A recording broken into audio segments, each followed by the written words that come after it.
were sunk and an additional 70 captured. This is in contrast to the 30 Roman ships sunk and 50 crippled. The remaining Punic ships made their retreat when the winds changed course near the end of the battle. This battle of the Aegates Islands was decisive.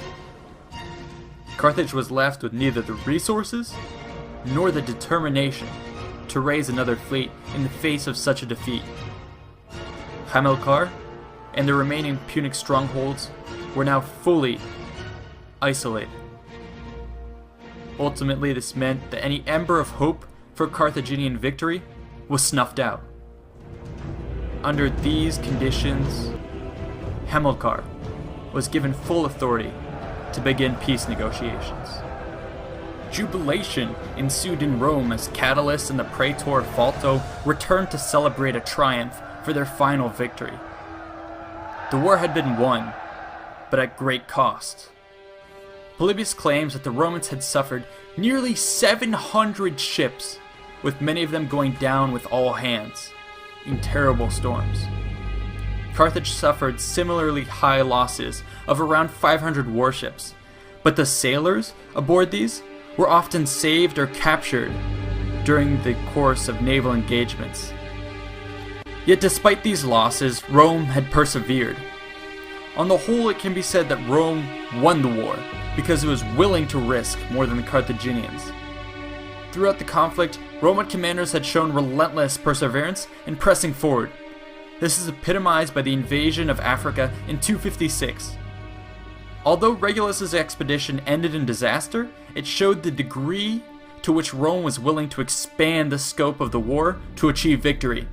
Carthage, on the other hand, never positioned itself to deal a knockout blow to the Romans. Instead, they seemed more content to hold fast and respond to Roman moves. This behavior can be attributed to the differences in military structures discussed at the beginning of this series. Punic generals were for the most part long-term commanders who needed time to craft a cohesive force and would be wary of gambling that hard-earned force away. Rome, on the other hand, had annual commanders who each sought to outdo the previous one in glory. This added greatly to the aggression of the legions, who themselves were constantly being reinforced by an enormous pool of manpower back in Italy, which could not be matched by the mercenaries of the Punic side.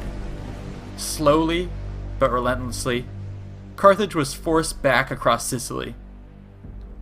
Roman aggression led to an escalation of the fighting, which was, in the end, to their advantage as well. At sea, this meant that the navies became enormous. In these titanic engagements, the Punic vessels had a hard time using their superior maneuverability to its fullest when surrounded by so many other ships. Add to this the ingenious development of the corvus, and the Romans were able to gain an advantage at sea through brute strength. Ultimately, control of the Mediterranean meant control of Sicily. When Carthage failed to contest Rome's final victory at the Aegates Islands, it was all over. The consul Catulus was eager to be the one to conclude the war and negotiated final terms.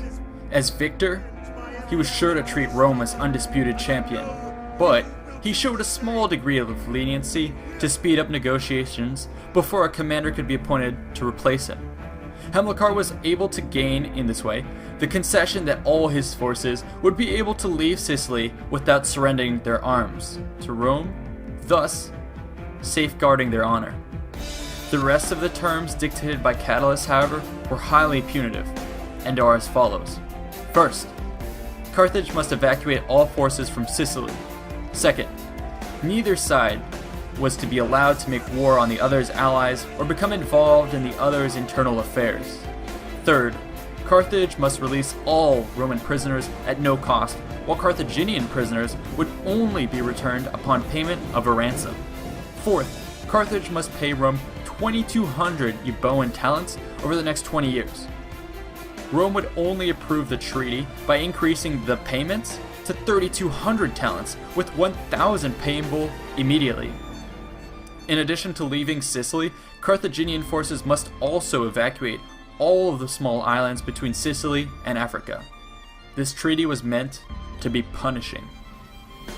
Roman diplomacy was always tied to war making, with both joined to utterly remove an opponent as a future threat.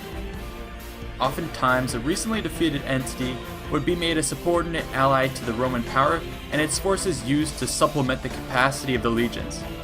The sheer size of the Carthaginian territory and economy, however, made this approach impossible.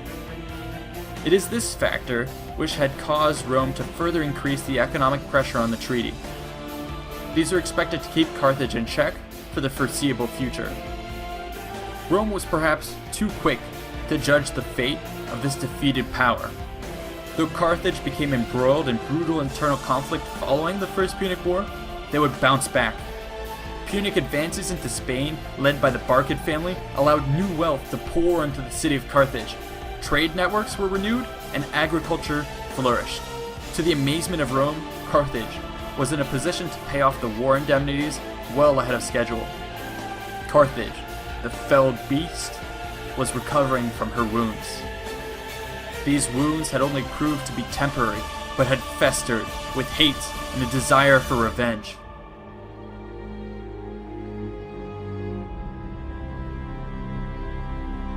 This would ultimately lead to a renewed conflict between the two superpowers.